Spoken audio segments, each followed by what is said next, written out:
تو یہ کون سا انسان تھا؟ یہ وہ انسان تھا جو نماز تو پڑھتا تھا لیکن نماز میں سستی کرتا تھا۔ آج ہم اپنی زندگی کا معائنہ کر لیں، اللہ کی قسم اسلام کے بغیر، اسلام کے اندر نماز کی پابندی کا حکم ہے، بنا اقامت صلاۃ کی پابندی کے ہوئے کوئی ماں کا لال، کوئی مرد، کوئی عورت، کوئی بزرگ، کوئی بچہ، کوئی بوڑھا اپنے آپ کو مسلمان نہیں کہہ سکتا ہے۔ لیکن اس کے باوجود کیا ہے؟ کس خوش فہمی میں ہم ملوث ہیں؟ آخر کس چیز نے ہم کو خوش کر رکھا ہے کہ ہم نماز بھی نہیں پڑھتے، نماز کی پابندی بھی نہیں کرتے، اور اس کے باوجود ہم مسلمان کہتے ہیں؟ کس وجہ سے کہتے ہیں؟ قرآن پوری شریعت اٹھا کر دیکھ لو، جو نماز کی پابندی نہ کرے اللہ کی قسم وہ مسلمان نہیں ہے۔ میں نہیں، طبرانی شریف کی مرفوع حدیث ہے، مرفوع حدیث، کسی مولوی کا قول نہیں بلکہ قول اس کا ہے جو ساری کائنات میں سب سے سچا ہے، جس کی زبان رب نے فرمایا وما ينطق عن الهوى ان هو الا وحی یوحی، اس کی زبان ہے۔ محمد رسول اللہ صلی اللہ علیہ وسلم نے فرمایا من ترک الصلاة متعمدا فقد کفر بها، من ترک الصلاة متعمدا فقد کفر بها، جس شخص نے جان بوجھ کر نماز کو چھوڑ دیا۔ کون ایسا انسان ہے؟ آج ہم نے تو یہ اپنا معمول بنا رکھا ہے، یہ اصول بنا رکھا ہے، جمعہ کو جمعہ، بیچ پہ ڈمہ، یہی معاملہ ہے۔ اور اگر بہت زیادہ پڑھ لیے تو دن میں 2-4 وقت کی نمازیں پڑھ لیتے ہیں۔ اللہ کے قسم یہ من چاہی نماز ہے، رب چاہی نماز نہیں ہے۔ ایسی نماز ہمارے لیے باعث نجات نہیں ہو سکتی، ایسی نمازوں کے وجہ سے ہمیں دوزخ کا چہرہ دیکھنا پڑے گا۔ سوچئے، مسند احمد کی حدیث ہے، راوی حضرت عبداللہ ابن عمر رضی اللہ تعالیٰ عنہ ہے کہ پیارے نبی علیہ الصلوۃ والسلام جمعہ کا خطبہ دے رہے ہیں، اور اس طریقے سے جذباتی خطبہ ہے، آنکھیں سرخ ہو گئی ہے، چہرہ جو ہے ایک دم زرد لال ہو گیا ہے مارے غصے سے، آواز بلند ہو گئی ہے، بازار تک آواز جا رہی ہے۔ آپ کہتے ہیں اے لوگو، نماز پنجگانہ کی حفاظت کرنا، اگر نماز پنجگانہ کی تم نے حفاظت کی تو جنت میں جانے کا ذریعہ بن جائے گی، اور اگر کوئی شخص نماز پنجگانہ کی حفاظت نہ کیا، 4 پڑھا 1 نہ پڑھا، 3 پڑھا 2 نہ پڑھا، جب دل نے چاہا پڑھا، جب دل نے چاہا چھوڑ دیا، تو اللہ کی قسم نبی کا فرمان ہے ایسے انسان کا میدان محشر میں نبی کے امتیوں کے ساتھ، مومنین کے ساتھ، مسلمانوں کے ساتھ حساب کتاب نہیں ہوگا، حشر نشر نہیں ہوگا، سوال جواب نہیں ہوگا۔ نبی نے فرمایا جس شخص نے اپنی چاہی نماز پڑھی ہے، کچھ پڑھا کچھ چھوڑ دیا، 4 پڑھا 1 چھوڑ دیا، اللہ کی قسم میدان محشر میں دن قیامت میں اللہ تبارک و تعالیٰ ایسے نمازیوں کا حساب کتاب ابی بن خلف، حمان، شداد، فرعون کے ساتھ لے گا اور انہیں کے ساتھ دوزخ کے اندر داخل کر دے گا۔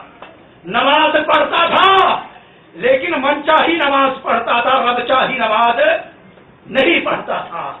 آج کس کو نہیں معلوم کہ اللہ تبارک و تعالیٰ نے 5 وقت کی نماز فرض قرار دیا ہے؟ کس کو نہیں معلوم؟ ہر انسان کو معلوم۔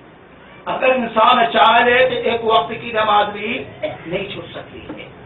من ترک الصلاۃ متعمدا فقد کفر، جی ہاں، جس شخص نے جان بوجھ کر نماز کو چھوڑ دیا فقد کفر، جی ہاں، وہ کافر نہیں بلکہ کھلم کھلا واضح طور پر کافر ہو گیا۔ اب دنیا کا کوئی مولوی محدث نبی کے سامنے آواز بلند کرنے کی جرات نہیں کر سکتا۔ کچھ ہوگا چاپلوس ملا کہہ دے گا، نہیں بھائی وہ مکمل طور پر نہیں ہوگا لیکن کفر جیسے عمل کرنے والا ہوگا، کافر نہیں ہوگا۔ لیکن نبی کیا کہتے ہیں؟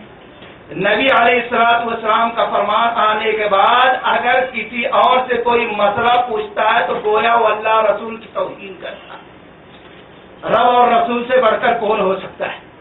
اللہ تعالیٰ نے فرمایا لا تقدموا بین یدی اللہ ورسولہ، اپنے ایمان کی حفاظت کرنا ہے تو دیکھ لیں، من ترک الصلاۃ متعمدا فقد کفر بہا، جس شخص نے جان بوجھ کر نماز کو چھوڑ دیا وہ کھلم کھلا کافر ہو گیا۔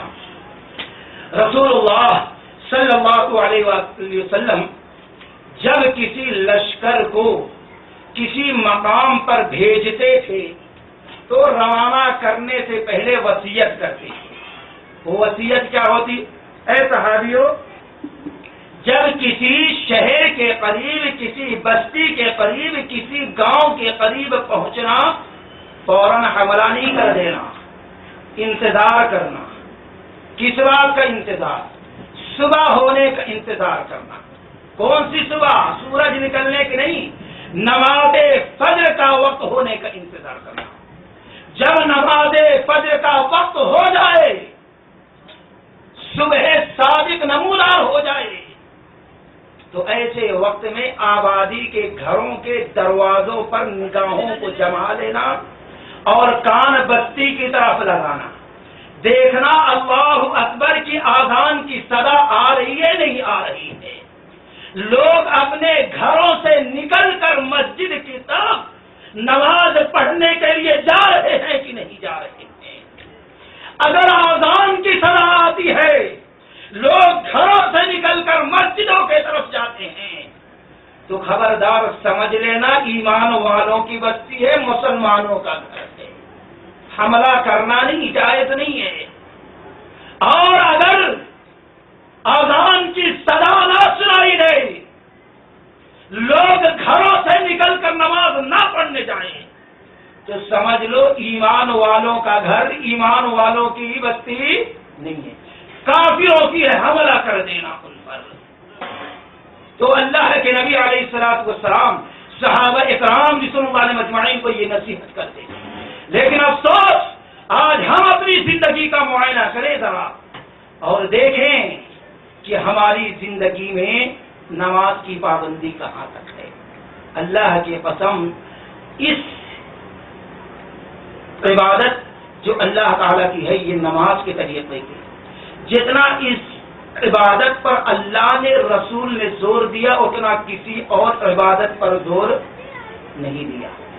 لیکن مسلمانوں نے جتنی اس عبادت پر غفلت برتی ہے، جتنی اس عبادت سے سستی کرتے ہیں، جتنی اس عبادت سے بغاوت اور شرکتی کرتے ہیں، رب کعبہ کی قسم شریعت کے اور کسی فرمان سے شرکتی اور بغاوت نہیں کرتے۔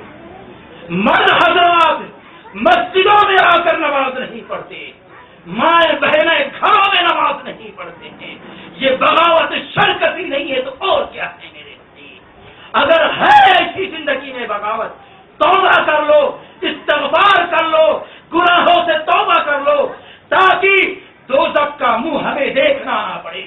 اللہ نے فرمایا یا ایھا الذین آمنوا قوا انفسکم واہلیکم نارا وقودها الناس والحجارہ، اے ایمان والو تم خود اور اپنے گھر والوں کو اس دوزخ سے بچاؤ جس میں جلائی جانے والی چیز انسان ہیں۔ تو ایسے وقت میں ہمیں خود نماز کی حفاظت کرنا ہے اور اپنے بیوی بچوں کو یہ حکم دینا ہے، تاکید کرنا ہے، زبردستی کرنا ہے، وہ بھی نماز کی پابندی کریں۔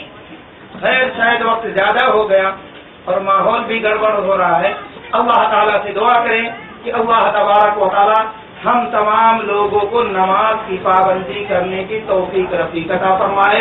بارک اللہ لنا ولکم فی القرآن المجید ونفعنا وإیاکم بالآیات والذکر الحکیم وآخر دعوانا الحمد للہ رب العالمین۔ السلام علیکم و رحمۃ اللہ وبرکاتہ۔